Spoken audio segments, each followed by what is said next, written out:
ಕೆಲವೊಂದು ಮಾಧ್ಯಮ ರಿಪೋರ್ಟ್ಗಳಲ್ಲಿ ದಕ್ಷಿಣ ಕನ್ನಡ ಮಂಗಳೂರಿನ ಸಂಸದರಾಗಿರುವಂತಹ ಕ್ಯಾಪ್ಟನ್ ಬ್ರಿಜೇಶ್ ಚೌಟಾ ಅವರು ಮತ್ತು ಸುಳ್ಯದ ಶಾಸಕರಾಗಿರುವಂತಹ ಭಗೀರಥಿ ಮುರುಳಿಯ ಮೇಡಮ್ನವರು ಸುಳ್ಯದ ಒಂದು ಕನೆಕ್ಟಿವಿಟಿಗೋಸ್ಕರ ಆಣಿಯೂರು ಅಂತ ಹೇಳುವಂಥ ಪ್ರದೇಶದಿಂದ ರೈಲು ಲೈನನ್ನು ಸುಳ್ಯಗೆ ತಂದು ಸುಳ್ಯದಿಂದ ಅದು ಸಂಪಾಜ ಮುಖಾಂತರನೋ ಭಾಗಮಂಡಲ ಮುಖಾಂತರ ನಾಪೋಗ್ಲಿಗೆ ಬಂದು ನಾಪೋಗ್ಲಿನಿಂದ ಮಡಿಕೇರಿಗೆ, ಮಡಿಕೇರಿಯಿಂದ ಕುಶಾಲನಗರಕ್ಕೆ, ಕುಶಾಲನಗರದಿಂದ ಮೈಸೂರಿಗೆ ಈ ರೀತಿಯ ಒಂದು ರೈಲ್ವೆ ಲೈನನ್ನು ತನ್ನಿ ಅಂತ ಹೇಳುವಂಥ ಒಂದು ಪ್ರಸ್ತಾಪವನ್ನು ಸಲ್ಲಿಸಿದ್ದಾರೆ ಅಂತ ಹೇಳುವಂಥ ವಿಚಾರ ಮಾಧ್ಯಮಗಳಲ್ಲಿ ನೋಡಿ ಗೊತ್ತಾಯಿತು.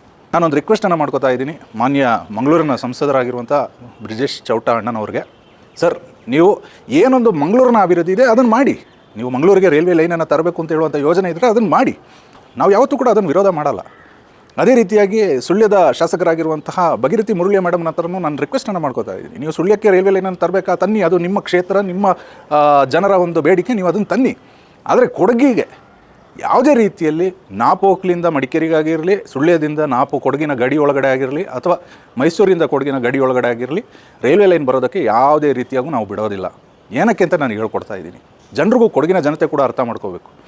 ಒಂದು ಪರಿಸರ ನಾಶ 2018, 19, 20ರಲ್ಲಿ ಏನು ನಡೆದಿತ್ತು ಅಂತ ಹೇಳೋದನ್ನು ಕೊಡಗಿನ ಜನತೆ ಇಷ್ಟು ಬೇಗ ಮರೀತಾರೆ ಅಂತ ನಾನು ಯಾವತ್ತೂ ಅಂದ್ಕೊಂಡಿರಲಿಲ್ಲ.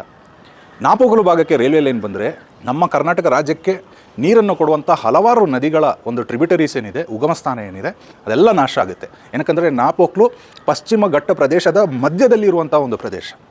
ಇಲ್ಲಿಗೆ ರೈಲ್ವೆ ಲೈನ್ ಬಂದರೆ ಈ ಒಂದು ಪ್ರದೇಶದ ಪರಿಸರ ಹಾಳಾಗುತ್ತೆ. ನಮ್ಮ ಕೊಡವ ಜನಾಂಗ ಇರ್ಬೋದು, ಅರೆಭಾಷೆಗೌಡ ಜನಾಂಗ ಇರ್ಬೋದು, ಅಥವಾ ಕೊಡವ ಮುಸ್ಲಿಂ ಜನಾಂಗ ಇರ್ಬೋದು, ಕೊಡವ ಭಾಷಿಕ ಜನಾಂಗ ಇರ್ಬೋದು, ಬೇರೆ ಬೇರೆ ಸಮುದಾಯಗಳಿರ್ಬೋದು. ವಿಶೇಷವಾಗಿ ಈ ಒಂದು ಸಮುದಾಯಗಳಲ್ಲಿ ಐನ್ಮನೆಗಳಿದೆ, ಕೈಮಡಗಳಿದೆ, ಮಂದುಗಳಿದೆ, ದೇವಸ್ಥಾನಗಳಿದೆ, ಕ್ಷೇತ್ರಗಳಿದೆ.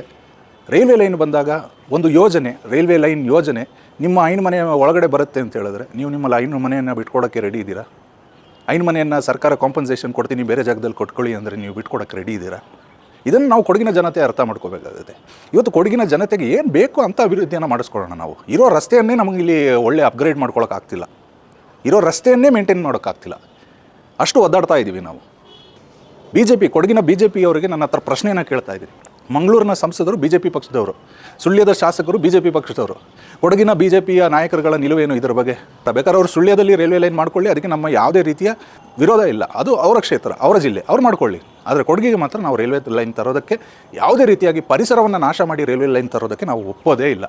ಮಾನ್ಯ ಸಂಸದರು, ಮಂಗಳೂರಿನ ಸಂಸದರಾಗಿರುವಂಥ ಬ್ರಿಜೇಶ್ ಚೌಟ್ರವರೇ, ನೀವೊಂದು ಒಳ್ಳೆ ಪ್ರಬುದ್ಧ ದೇಶ ಸೇವೆ ಮಾಡಿರುವಂಥ ಒಬ್ಬ ಯೋಧರು. ನೀವು ದಯವಿಟ್ಟು ಪರಿಸರದ ಬಗ್ಗೆ ನಾನು ನಿಮಗೆ ಪಾಠ ಮಾಡುವಂಥ ಅವಶ್ಯಕತೆ ಇಲ್ಲ. ನಿಮಗೆ ಗೊತ್ತಿದೆ ನೀವು ನಮ್ಮ ದೇಶಕ್ಕಾಗಿ ಸೇವೆ ಮಾಡಿದಂಥವ್ರು. ನೀವು ದಯವಿಟ್ಟು ಮಂಗಳೂರಿನಲ್ಲಿ ಹಲವಾರು ಪ್ರೈವೇಟ್ ಮಲ್ಟಿ ಸ್ಪೆಷಾಲಿಟಿ ಆಸ್ಪತ್ರೆಗಳಿದೆ. ಒಂದು 3 ಮಲ್ಟಿ ಸ್ಪೆಷಾಲಿಟಿ ಆಸ್ಪತ್ರೆಗಳನ್ನು ನಮ್ಮ ಕೊಡಗಿಗೆ ತಗೊಬನ್ನಿ, ಪ್ರೈವೇಟು. ಇದನ್ನು ನಿಮ್ಮನ್ನು ನಾವು ಕೊಂಡಾಡ್ತೀವಿ.